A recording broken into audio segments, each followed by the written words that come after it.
Bonjour, bienvenue sur TV Lisieux, la web TV des Lexoviens, dans une ambiance très Far West. Aujourd'hui se déroule la première édition de Normandie Western Country. Allons vite faire un tour des stands, c'est parti!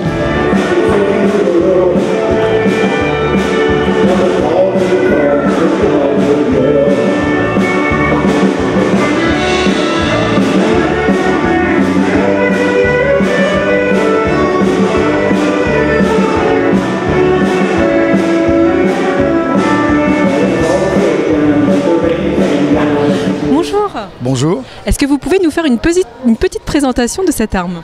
Alors, si vous voulez, le couteau à mâchoire a une histoire. Au niveau des Amérindiens, en Amérique du Nord, l'ours était un dieu.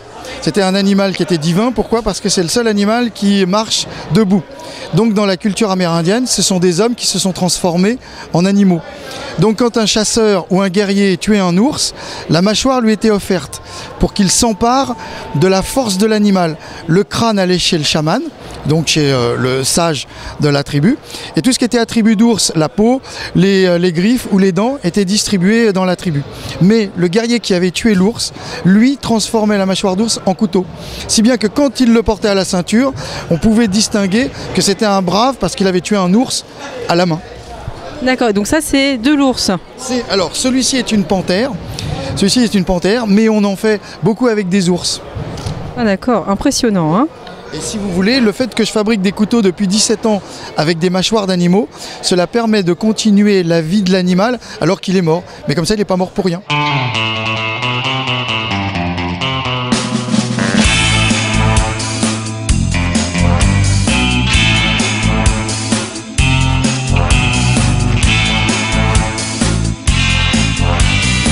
Techniquement, la différence entre ces deux armes, c'est que celle-ci, donc qui est une carabine, a une cartouche qui envoie un plomb qui est du calibre du canon. Hein, et donc qui est fait pour toucher. Alors on est dans l'Ouest, hein, dans l'Ouest américain, pour toucher soit un animal qui sera touché donc par le projectile à la gorge, voilà. Alors que ça, c'est le coach gun, c'est ni plus ni moins qu'un fusil de chasse qui est coupé. Alors je crois que c'est, je me souviens plus, mais je pense que c'est 51 cm de mémoire, hein, de façon à ce que donc là, la cartouche, c'est du cartouche de chasse, c'est-à-dire c'est de la poudre avec des petits plombs. Alors si bien que, comme à la chasse, quand on va tirer un perdreau, ça va diffuser comme ça, de façon à toucher la bête. Donc, comme je vous l'expliquais tout à l'heure, alors c'est un magasin qui contient 10 cartouches. 10 cartouches, et là, à chaque fois, il faut réalimenter par ce système de levier de sous-garde, de façon à ce que la cartouche vienne chambrer et à la fois éjecter la cartouche vide, voilà. Alors que là, on va avoir 2 cartouches qui vont être percutées par 2 chiens, alors qui peuvent être là dans le cas présent des chiens extérieurs, hein, ou alors ce sera des chiens incorporés, mais c'est le même principe, d'accord? Et donc il va falloir armer les chiens et ensuite tirer sur ce que vous allez faire. D'accord ?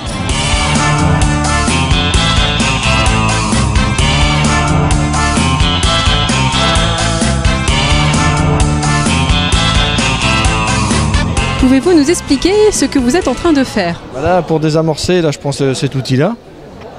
Hein, j'introduis dedans avec le marteau, comme ça, hein, pour enlever l'amorce. Une fois que l'amorce est enlevée, je remets une amorce neuve forcément. C'est pour le coach gun, ça on met pareil, même système, on met une amorce là, puis on met une balle de cire au bout.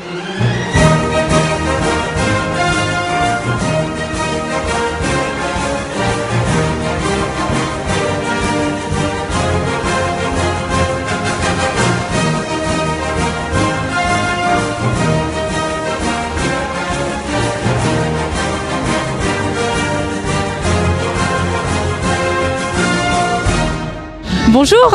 Bonjour. Alors c'est la première édition à Lisieux. Pouvez-vous nous présenter les stands et pourquoi avoir choisi Lisieux pour faire le festival western? Alors, c'est tout simplement parce qu'avant on était à Rouen. On a fait 11 éditions à Rouen, mais à Rouen dans une grande phase de travaux. Et donc on ne pouvait plus, disons, tenir nos dates. Et j'ai voulu changer, me recentrer, puisque c'est le Normandie Western Trade Show, donc Normandie. Et j'ai voulu me recentrer, j'ai cherché un parc expo et je suis tombé sur Lisieux. J'ai tout de suite tombé vraiment, c'est l'endroit qu'il nous faut, il y a de la verdure. C'est facile d'accès, les gens sont sympas, j'étais bien accueilli, alors j'ai dit bon je fonce. Donc des fêtes de Rouen, on est passé à Lisieux pour cette édition.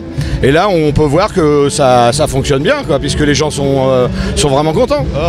Souvent c'est des festivals que de musique, mais il n'y a pas d'armes, il n'y a pas de gens je veux dire, costumés, hein, en indien, en cow-boy, en belle dame de l'Ouest. Vous avez vu, il y a des dames avec de la crinolines. Et donc ça, c'est quand même assez unique. Donc même je dirais que c'est un peu le carnaval de Venise, puisqu'il y a des gens qui mettent 1 an à faire un costume, rien. Alors nous, c'est l'endroit pour venir le montrer. Voilà, c'est ça la différence des autres.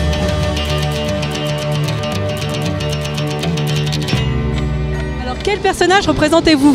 Moi, je représente Jetfield de la Calara Ferreira. Donc, c'est un village qui se trouve sur les terres de Sergio Leone, à Almeria, donc en Espagne. En Espagne, voilà. De si loin. Si loin, tout à fait. C'est vraiment les terres cultes de Sergio Leone, où ont été tournés tous les films, comme il était une fois dans l'Ouest, Le Bon, la Brute et le Truand. Donc, c'est vraiment les terres cultes.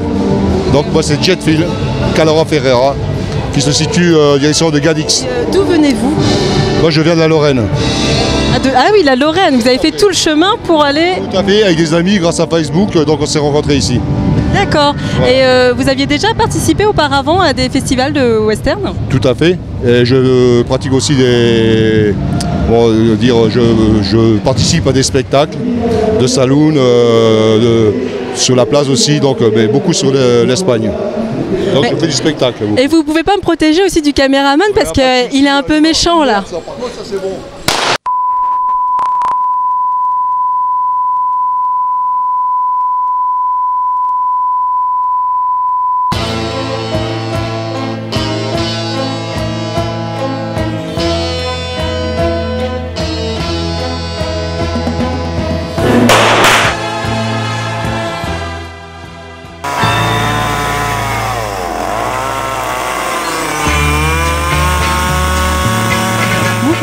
Bonjour.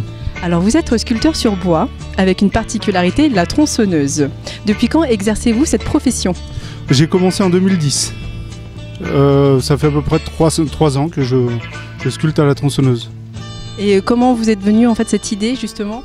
Alors l'idée de base c'était essayer de valoriser des bois qui avaient plus vraiment de valeur, qui étaient destinés au rebut en fait. Et donc on s'est dit tiens on va essayer de sculpter des choses dedans. C'était pas très concluant au départ. Puis petit à petit avec l'expérience on arrive à obtenir des choses un peu plus sympas. On voit le résultat. Par exemple il vous a fallu combien de temps pour réaliser en fait, c'est une marmotte? Oui. Cette marmotte? Des petits objets comme ça, on peut les faire en 1 heure ou 2. Ah d'accord. Oui, c'est assez rapide. C'est les tronçonneuses qui travaillent en fait. Hein. D'accord. Qui font tout le boulot.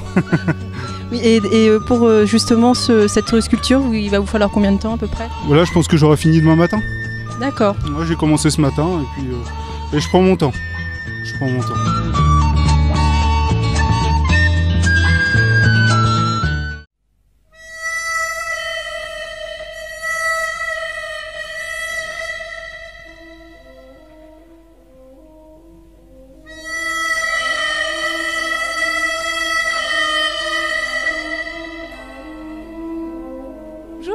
Bonjour. Alors, quel personnage représentez-vous? Moi, je suis le vieux caribou, donc un personnage de trappeur donc, qui aurait vécu dans la belle province donc, de Québec, comme le drapeau sur mon campement peut donc le faire voir. Voilà. Et donc là, on est évidemment devant la dépouille de notre ami. Alors évidemment, si quelquefois le meurtre voulait bien un petit peu ouvrir les yeux, on verrait tout de suite qu'il y a une petite ressemblance quand même avec l'acteur de cinéma Charles Bronson. C'est d'ailleurs pour ça que notre ami c'est donc Bronson. Voilà. Alors évidemment, il s'est fait un peu tuer lors d'une rixe à la sortie du saloon, puisque après quelques whisky de trop, il a dû certainement un peu faire des avances à une femme donc de saloon. Voilà.